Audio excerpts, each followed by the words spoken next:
clase de español vimos lo que es un relato. Estamos dando una clase de refuerzo de relato histórico para que nos quede claro. Recordemos lo que vimos antes de salir de vacaciones. El relato es una narración que se lleva a cabo con la intención de contar los detalles de determinados sucesos. Histórico, ¿qué es histórico? Es todo aquello que pertenece a la historia. Estudia los hechos pasados con sus causas y con sus consecuencias. Entonces, ahora vemos que es un relato histórico. Hicimos un resumen y aquí lo tenemos completo. Es la narración de acontecimientos reales y verdaderos del pasado. Se relatan las circunstancias, causas y consecuencias que rodean a dicho acontecimiento de manera cronológica. Entonces, esto es lo que es un relato histórico, que nos lleva a las causas y consecuencias para que podamos nosotros ver las causas y consecuencias. ¿Qué son las causas? Es el fundamento, el motivo, el origen y el principio de algo. Las consecuencias es la conclusión, el efecto, derivación, el resultado. Esto quiere decir que si hablamos nosotros de un personaje histórico, vemos el inicio, qué hizo, cómo lo sacó adelante, cómo murió y qué hicieron con él. O sea, el inicio y el final. Por ejemplo, las causas. Vamos a poner un ejemplo aquí de lo que son las causas causas y consecuencias, en este caso, de lo que es el relato histórico. Entonces, lo que nosotros podemos ver de las causas, que son las siguientes. Por ejemplo, pueden ser tanto positivas como negativas. La causa, como lo dijimos, es el fundamento que nos ayuda. Entonces, nosotros podemos ver aquí que las causas, hablamos por ejemplo de los criollos, los indígenas, recibían tratos de desigualdad. Ellos no podían acceder a trabajos políticos, no había un salario digno, no había derechos para los trabajadores, para los indígenas, para los criollos. Entonces, en consecuencia de todo esto, se organizan y convocan al levantamiento de armas, que conocemos como el Grito de la Independencia de México. En los libros encontraremos textos referentes a la historia, con sus causas y con sus consecuencias. Hay muchos textos acerca de la historia.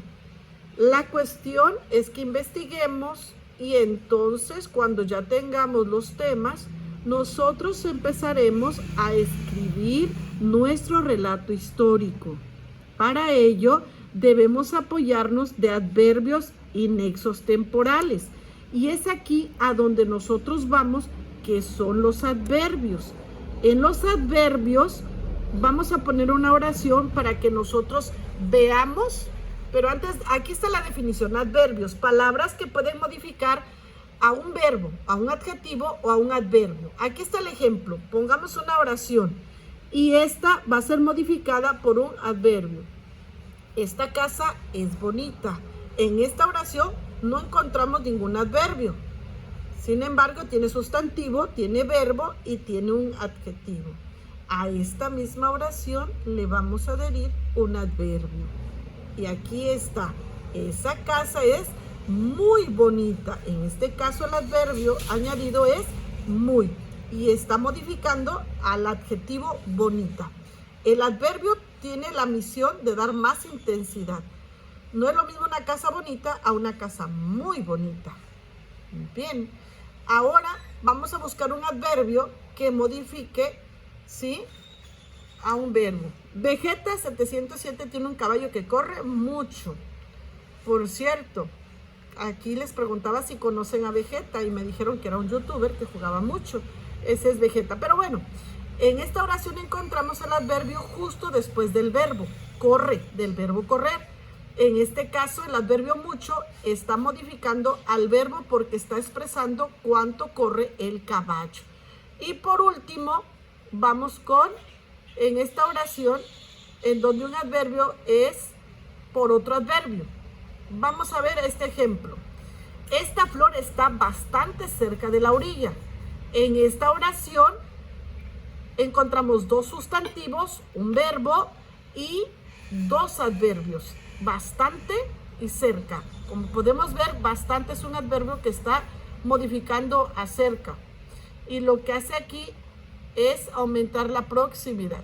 Ok, entonces nosotros continuamos, ya que vimos que son los adverbios, ahora continuamos y podemos ver nosotros con los adverbios temporales. Estos son los adverbios temporales que solamente vimos y ahora pasamos a los adverbios, ¿sí?, con nexos temporales. Esto los pasamos al cuaderno porque nos da una idea del orden y del tiempo en que ocurrieron los hechos. Todo esto se pasa al cuaderno.